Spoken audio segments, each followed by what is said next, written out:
बिस्मिल्लाहिर्रहमानिर्रहीम। अस्सलाम वालेकुम। क्या हाल है तमाम देखने वालों के? अपने घर में खुश रहें, आबाद रहें, आमीन सुम्मा आमीन। आज हम सुपर हाईवे कराची से बाहर जो सब्ज़ी मंडी और फ्रूट मंडी के बाद जो सुपर हाईवे आता है वहाँ की हम आज बना रहे हैं शिनवारी कढ़ाई। तो शिनवारी कढ़ाई आपको पता है आगे थोड़े दिनों के बाद बकरा ईद है, फिर तो गोश्त ही गोश्त होगा। और आपको पता है कि ये शिनवारी कढ़ाई की एक डिफरेंट सी रेसिपी आप जब नोट करके रख लेंगे तो आपको पता चलेगा कि वाकई ये एक आसान सी एक रेसिपी है जो कि हमने पंजाबी द किचन में देखी थी। फिर आप जब ट्राई करेंगे तो आपको पता चलेगा कि कितने मज़े की रेसिपी हम बनाने जा रहे हैं।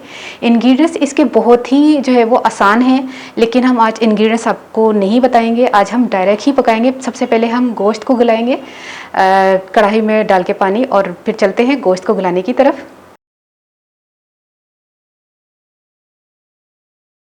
बिस्मिल्लाहिर्रहमानिर्रहीम।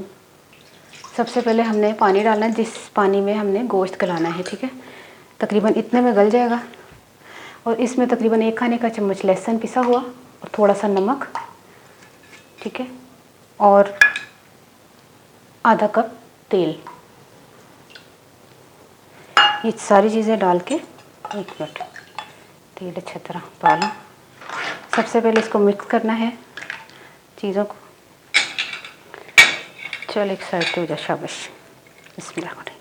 अब हमने मटन डाल देना है। मिक्स बोटी है मटन की।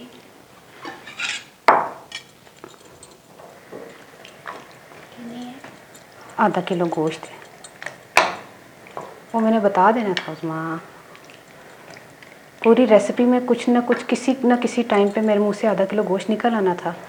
मुझे पता है लोगों को टेंशन हो जाती है कितनी। उस दिन मैंने चने की दाल बताई कि चने की दाल उबली हुई, फिर पूछ रहे हैं कौन सी दाल, ठीक है। अब ढककर हमने इसको तकरीबन 40 मिनट तक हमने पकाना है। ये जब गोश्त गल जाएगा फिर मैं इंशाल्लाह ताला मिलती हूँ। और फिर फ्लेम आपने जो है वो मीडियम रखना है, तेज़ नहीं रखना और बिल्कुल स्लो भी नहीं रखना। गोश्त गल चुका है।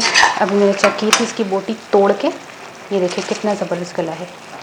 ये देख रहे हैं, ये 2 हिस्से हो गए 1 सेकंड में, ठीक है। अब क्या करना है कि हमने जो है ना वो 3 टमाटर लेने हैं और तीनों टमाटर का छिलका मैंने उतार लिया है। वो क्या करते हैं जो रेस्टोरेंट वाले होते हैं, उन्होंने छिलका नहीं उतारना था, वो इसी तरह टमाटर डालते हैं और जब भूनते हैं ना तो उस वक्त वो छिलका साथ साथ उबालते के लिए साथ साथ वो उतारते रहते, इस तरह उतार के मतलब वो फेंकते रहते हैं, ठीक है। अब हमने इसको थोड़ा भूनना है और हरी मिर्चें भी साथ ही डाल दें। हरी मिर्चें मैंने 3 से 4 ली हैं और इसको तेज़ फ्लेम करके हमने भूनना है।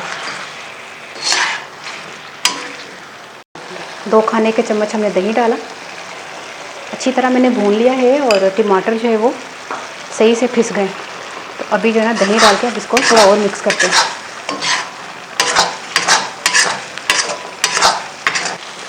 लास्ट में हमने 2 चाय के चम्मच काली मिर्च डाल के इसको मिक्स करना है। इसमें लाल मिर्च नहीं जाएगी, इसमें सिर्फ काली मिर्च आएगी, ठीक है, या हरी मिर्च। इसको थोड़ा मिक्स करते हैं। ये देखिए लगना शुरू हो गया, इसका मतलब है मटन जो है वो सही तरह से भून चुका है, गल चुका है। आपको तो पता है कितना ज़बरदस्त ये गोश्त गला है। अब थोड़ा सा मिक्स करके 1 मिनट के लिए मिक्स करते हैं। चूल्हा बंद कर दें। चंद पत्ते धनिए के और थोड़ा सा अदरक, बस ख़त्म, छुट्टी। देखें ये ज़बरदस्त शिनवारी कढ़ाई हमने तैयार कर ली है। ये देखें शिनवारी कढ़ाई हमने बना ली है और यकीन करें इतनी आसान रेसिपी, झटपट बनने वाली। तो मैं ये भी नहीं कह सकती उज़्मा भी बना ले, क्योंकि उज़्मा तो करती नहीं है काम तो इसीलिए मैं कह रही थी कि बहुत ही आसान रेसिपी है, मर्द हजरात भी बना सकते हैं। देखिए मर्दों का नाम ले लिया, उज़्मा का इसलिए नहीं लिया कि उज़्मा तो करती नहीं है काम। तो बहुत आसान रेसिपी है, ट्राई कीजिएगा। और उनमें पंजाबी से आजा कि मैं ना पानी पाके, तेल पाके, लहसुन पाके, नमक पाके गलना तारता गोश्त, बस सो जाओ 45 मिनट तक, नींद आंदी है तो आ जाए। और उसके बाद तुसी गोश्त नू भुनना है, मतलब टमाटर पा के छिलका उतार लेना, दही पाया 2 चम्मच, तो उस बाद आखिरी च मैं काली मिर्च पाई उतारन तो पहले, धनिया पाया, अदरक पाया, ख़त्म।